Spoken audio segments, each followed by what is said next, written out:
Olá, tudo bem? Eu sou o Fagner Junqueira, você está ouvindo o Escuta Aqui e hoje a gente vai falar sobre o projeto de lei que visa regulamentar o plantio da cannabis no Brasil para fins medicinais. No dia 8/6, uma comissão especial na Câmara de Deputados em Brasília aprovou por 18 a 17 votos o projeto de lei 399/15, que regulamenta o plantio de maconha, denominada cannabis sativa, para a comercialização de medicamentos que contenham extratos, substratos ou partes da planta. Esta proposta, ela altera a Lei 11.343/06, que institui o Sistema Nacional de Políticas Públicas sobre Drogas e que autoriza o plantio de vegetais como a cannabis para fins científicos ou medicinais em local e prazo determinados mediante fiscalização. Segundo o relator do PL, que é o Luciano Dulce, do PSB Paraná, o projeto apenas regulamenta a legislação vigente e vai ajudar a família de pacientes que não responderam bem a outras terapias ou tiveram efeitos colaterais com medicamentos disponíveis no mercado. Eu acredito que já seja de senso comum o alto poder medicinal que a cannabis tem, né? Ela permite que seja utilizada no tratamento de inúmeras doenças, como Alzheimer, Parkinson, glaucoma, depressão, autismo e epilepsia. Além disso, há evidências conclusivas da eficácia dos canabinoides contra dores crônicas no tratamento de câncer, apresentando efeitos antitumorais e também contra enjoos que são ocasionados da quimioterapia e no tratamento da espasticidade causada pela esclerose múltipla. O texto apresentado pelo relator prevê que os medicamentos sejam produzidos e comercializados em qualquer forma terapêutica, seja ela líquida, sólida, gasosa ou semissólida, sem restrição de critérios para a prescrição. Pela proposta, o medicamento poderá ser prescrito sem a necessidade de que todas as alternativas terapêuticas tenham sido esgotadas. Quanto ao plantio, o projeto estabelece que seja feito apenas por pessoa jurídica previamente autorizada pelo poder público, que todas as plantas e mudas tenham certificação, que o plantio seja realizado em ambiente fechado, como uma estufa ou similar, que o ambiente seja isolado e de acesso restrito a pessoas autorizadas. Esses locais, eles também devem ter um sistema de vídeo monitoramento, sistema de alarme de segurança e cercas elétricas. Então, o cultivo ainda terá que obedecer a controle de qualidade, como a rastreabilidade da produção e a presença de um responsável técnico que controle os teores do THC. O projeto também permite que o cultivo e a fabricação desses produtos possam ser realizados por farmácias do SUS, que atualmente são responsáveis pelo cultivo, coleta, processamento e armazenamento de outras plantas medicinais no país. Para a gente poder abordar melhor essa questão do projeto de lei, eu entrei em contato com o deputado federal Tiago Mitrô, do Novo Minas Gerais, que fez parte, dessa comissão que aprovou o projeto de lei. Tiago vai nos responder aqui algumas perguntas. Então, Tiago, seja muito bem-vindo. Eu quero te agradecer por estar participando aqui do episódio e vamos lá para a primeira pergunta. Hoje, algumas famílias no Brasil, elas já têm o direito na justiça de cultivar a cannabis em suas casas e produzir de maneira artesanal o medicamento que precisam. Essa lei, ela afeta de alguma forma essas famílias? Olá, Fagner. Primeiramente, prazer estar aqui participando do Escuta Aqui. Obrigado pelo convite.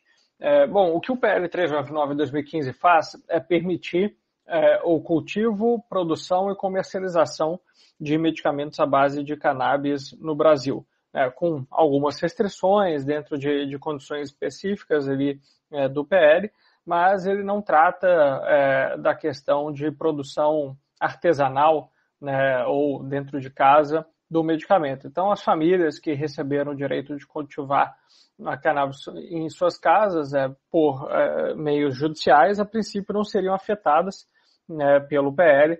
Essa é uma autorização para algo que vai além do que o PL hoje regulamenta, então, a princípio, não seria afetado. As famílias poderiam continuar ali com esse direito conquistado na justiça, mas pode ser que ao longo do tempo, em virtude das facilidades de produção e comercialização dos medicamentos aqui no Brasil, alguma dessas decisões sejam revertidas. É algo que vai ter que ser analisado caso a caso. Bom, os medicamentos à base do canabidiol são consideravelmente caros. Como a gente pode democratizar o acesso a esses medicamentos? É considerada a expansão do direito ao cultivo domiciliar? Bom, como toda cadeia de produção, as razões para que os medicamentos à base de canabinoides, entre eles o canabidiol, mas não só, tem também o THC, que são os dois principais aí usados na formulação de medicamentos, mas a razão deles serem caros aqui no Brasil é de qualquer cadeia de produção altamente restritiva e regulamentada, né?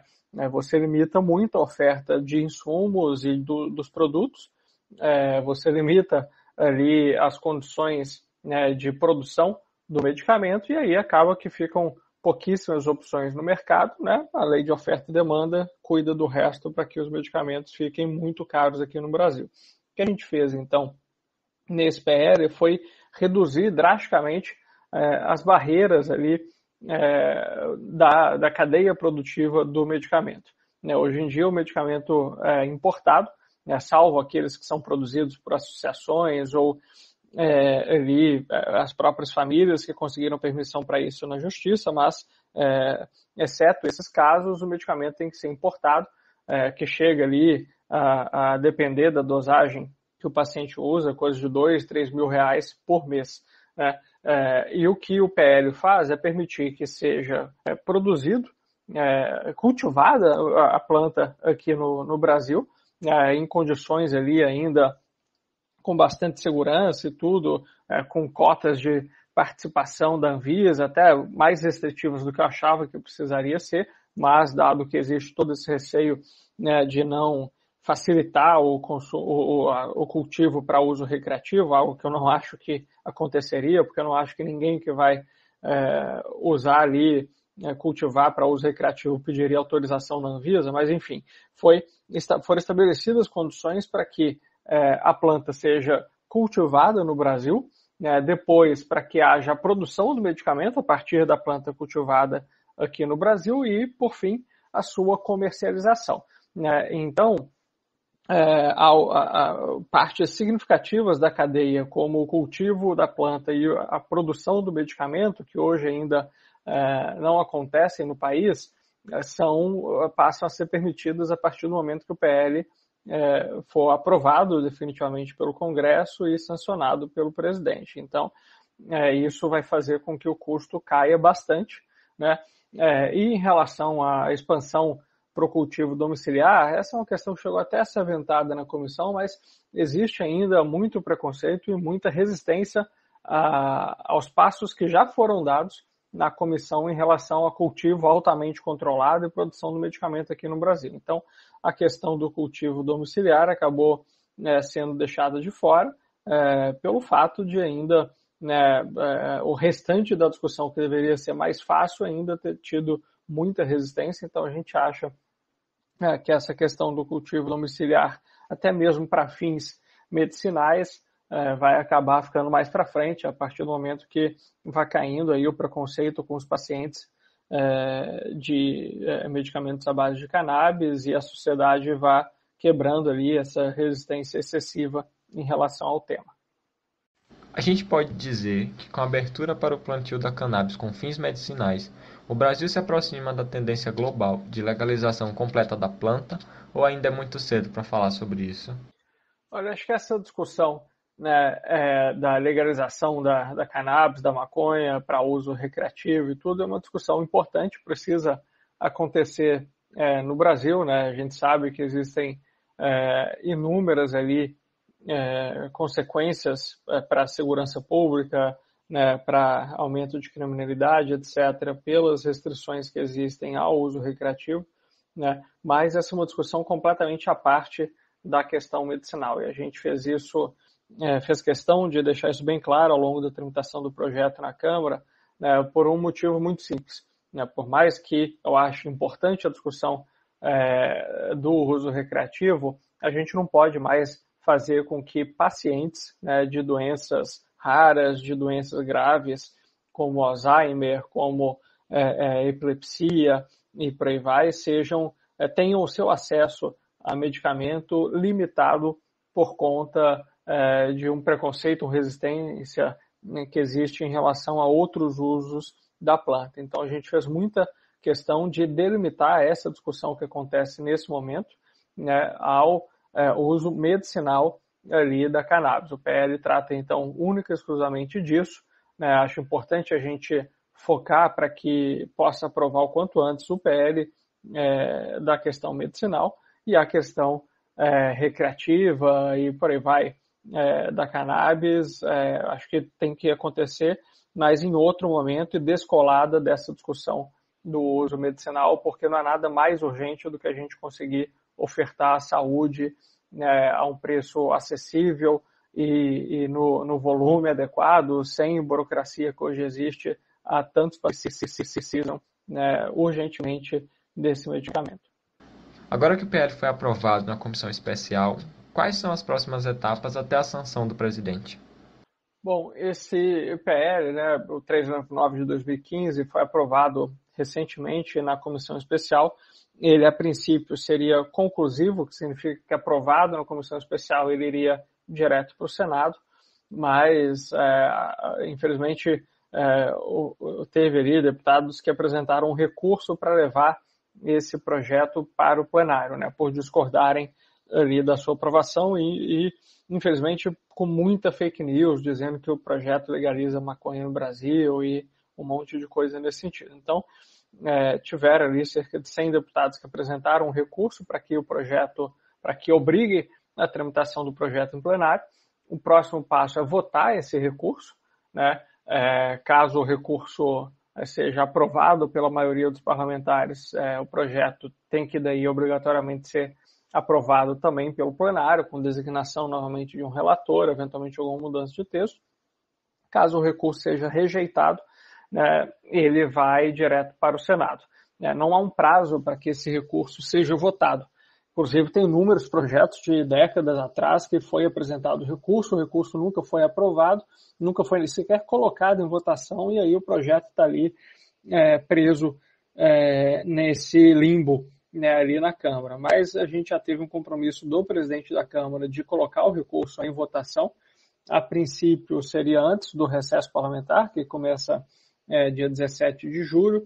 A gente não sabe ainda se vai ter essa votação, né, mas imagino que até ali, em agosto, no máximo, a gente consiga votar o recurso. O recurso sendo derrubado, o projeto vai para o Senado, e aí é toda uma tramitação no Senado também. É difícil estimar quanto tempo isso vai levar, pode ser que seja muito rápido, mas acho difícil ser rápido, porque é um projeto que tem opiniões muito divergentes em relação a ele. Então eu imaginaria que coisa de um ano, talvez, é um prazo realista de tramitação disso no Senado. E aí, lembrando, o Senado, se aprovar com modificações, o projeto volta para a Câmara, e aí a Câmara tem a palavra final, se vota o texto do Senado ou o texto original da Câmara. Se o projeto for aprovado no Senado sem modificações, aí parte para a sanção presidencial. Mas, considerando que o presidente é Jair Bolsonaro, né, ele já avisou que vai vetar o projeto. A gente sabe aí de todos os preconceitos e limitações do presidente. Então, ele vetaria esse projeto e o veto voltaria para o Congresso para apreciação, para ser ali mantido ou derrubado. Então, assim, se for o veto derrubado pelo Congresso, aí sim o projeto vai para promulgação, né, vira lei e passa a valer.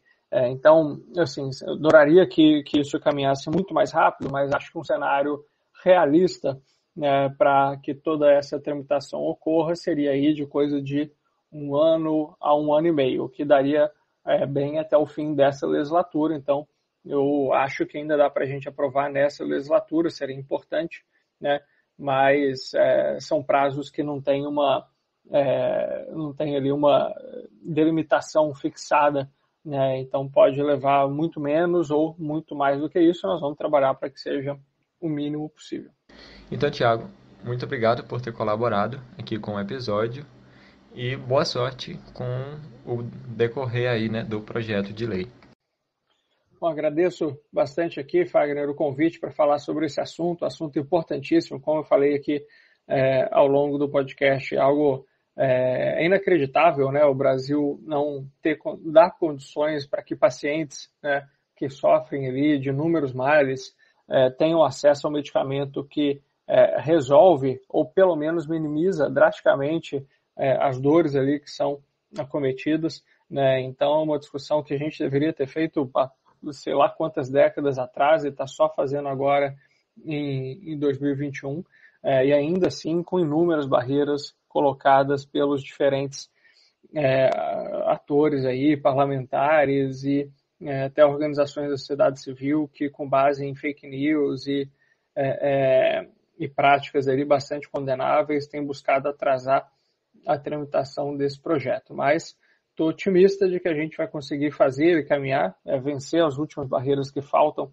aqui na Câmara e ter a mobilização ali dos senadores para que a gente consiga ter um trâmite ágil no Senado também para poder aprovar ainda nessa legislatura. Agradeço o convite, parabéns aqui pela iniciativa do podcast e estou à disposição. Um grande abraço a você e a todos os ouvintes. Então, né, como comentei acima, ao falar com o Thiago, algumas famílias no Brasil elas já têm um direito na justiça de cultivar a cannabis com fins medicinais para seus entes que necessitam do medicamento. A gente também tem aqui no país ONGs que fazem esse serviço, ajudando essas famílias que não conseguiram ainda o direito, mas que precisam do medicamento. Um grande exemplo é a Abrace, que disponibiliza o medicamento e ela comercializa, né, o medicamento, mas também fornece de forma gratuita para as famílias que não têm a condição de adquirir, mas que necessitam. Uma outra ONG, né, que também atua aqui no país nessa questão é a Santa Cannabis, que é uma ONG fundada em Santa Catarina e que também ajuda nessa democratização do acesso ao medicamento. Para poder falar mais sobre as ações da ONG, eu estou aqui com o Pedro Sabaciauskas, que é presidente e fundador da ONG. Primeiramente, muito obrigado por aceitar participar do episódio e por se disponibilizar a estar aqui comigo hoje. Então vamos à primeira pergunta.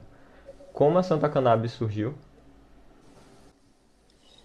Bom, primeiro, Fagner, eu quero te agradecer aqui essa oportunidade de estar falando. Todo espaço para nós tem muito valor de preencher esse espaço, poder trazer informação sobre a cannabis, né?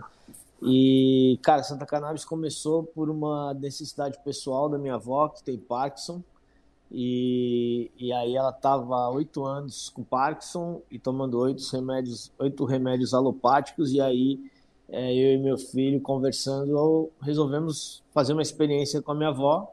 A gente fez essa experiência, deu certo, e aí a gente... Bom, primeiro que minha avó fazia parte de um grupo, uma associação de Parkinson, né? E essa associação de Parkinson viu as melhoras e todo mundo queria. E a gente falou, olha, não dá para fornecer assim, né? Então vamos se juntar e fazer uma associação e em busca desse direito, que é um direito fundamental à saúde, já respaldado pela Constituição, né? Então começou assim. De que maneira a Santa Cannabis colabora com a democratização do acesso ao medicamento no Brasil? Olha, a Santa Cannabis colabora de diversas maneiras. Uma delas é fazendo acolhimento. Eu acho que esse é o principal ponto, né? Acolher as pessoas que não têm aonde buscar ajuda. Essas pessoas que precisam, esses pacientes que precisam, eles não sabem aonde buscar ajuda, porque como é um assunto novo, como não tem regulamentação ainda. Então, muitas vezes, se eles não forem atendidos por uma associação, eles vão cair nesse mercado que é para poucos, que é muito caro, ou cair na mão de algum aproveitador, corre esse risco também. Por isso que a regulamentação é tão importante, né? Então, a Santa Cannabis, eu acho que o principal ponto, principal serviço que a gente faz é o acolhimento, né? Entendendo a dor dessa pessoa e encaminhando para o médico, em cima do que o médico diz, a gente consegue auxiliá-la no acesso ao remédio. Esse é um ponto. E, entre outros pontos, a gente também auxilia as pessoas, através de um curso, a plantar e extrair seu próprio remédio, como plantar e como extrair seu próprio remédio, para ela ficar independente, é um direito dela, um direito à saúde, e a gente ajuda a buscar esse direito através também de um corpo jurídico, de uma assistência jurídica que a associação presta também para os seus associados, aqueles que tiverem interesse em buscar o habeas corpus, buscar o direito de plantio próprio para ficar independente tanto da associação quanto de farmácia e de todo esse mercado que vem por aí, da indústria farmacêutica. Então, para ele ficar livre disso, a gente também ajuda ele a ter autonomia, a plantar e fazer o seu próprio remédio, já que o remédio dá para se fazer em casa de uma forma bem simples até. Quem é a Santa Cannabis em números?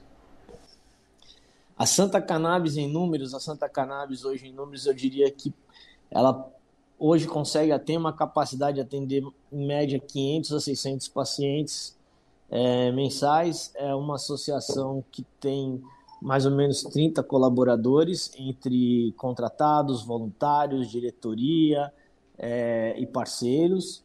É uma associação que tem 2 anos e eu acho que tá bom de número, a gente é novinha, né, Fagner? Então acho que são 2 anos, 500 pacientes, 30 colaboradores e apoiadores, né? E mais os apoiadores anjos, que eu não tenho esse número, vou te pedir perdão, que são muito importantes para a gente. Já fica aqui, os apoiadores anjos são aquelas pessoas que contribuem mensalmente com um valor fixo, e tem descontos com outros parceiros nossos e acaba movimentando uma rede que para nós é muito importante no dia a dia da associação. Para 2 anos eu considero ótimos números. Obrigado, velho. Valeu. Eu vi que a ONG também está presente em Portugal, né? Como é que essa ação funciona? Então, a Santa Cannabis, ela já era para estar funcionando em Portugal, mas devido ao Covid, devido a tudo isso, a gente parou esse projeto, mas esse projeto está pronto. Provavelmente ele retomará agora, final do ano, novembro desse ano, a gente retoma os trabalhos com Portugal. A associação, a Santa Cannabis Portugal, ela é formada por uma diretoria metade brasileira, metade portuguesa, e a gente vai trocar com os nossos irmãos o que eles têm de pontos positivos e o que a gente tem de ponto positivo, tentar somar isso e buscar também fazer esse trabalho em Portugal, que apesar de estar bem avançado em algumas situações, ele ainda o direito ao remédio artesanal através de uma associação, isso ainda não existe. A gente vai buscar esse direito associativo e individual do português, nossos irmãos aí. Em 2019, vocês lutavam na justiça pela autorização em plantar a cannabis. Vocês já conseguiram essa autorização? Ainda não. A gente continua insistindo nessa autorização. Essa autorização é uma ação civil pública impetrada por um corpo de advogados aqui de Santa Catarina e que está em tramitação. A gente continua aguardando e a cada dia a gente tenta se organizar mais para poder dar respaldo para o juiz e para a justiça da seriedade no nosso trabalho, né? do compliance que o nosso trabalho tem, sabe, acreditar que a gente pode ser, além de uma associação, mostrar para o juiz que além de cuidar dos pacientes catarinenses, a gente pode também dar início a uma discussão muito maior, que se trata da economia, da agricultura familiar, da oportunidade de emprego e renda dentro do estado de Santa Catarina, que tem um perfil cooperativo muito forte, né? E tentar, através dessa ação, ela não tem só esse peso de autorizar a associação, mas também discutir o assunto a nível estadual. A gente tem a Abrace, né? Que acho que ela tem autorização para o cultivo da cannabis. A Abrace, ela é apesar de sofrer muito das próprias irmãs, que são as outras associações, ninguém pode tirar o mérito do Cassiano, da Abrace, pelo que ele fez. Ele é um guerreiro.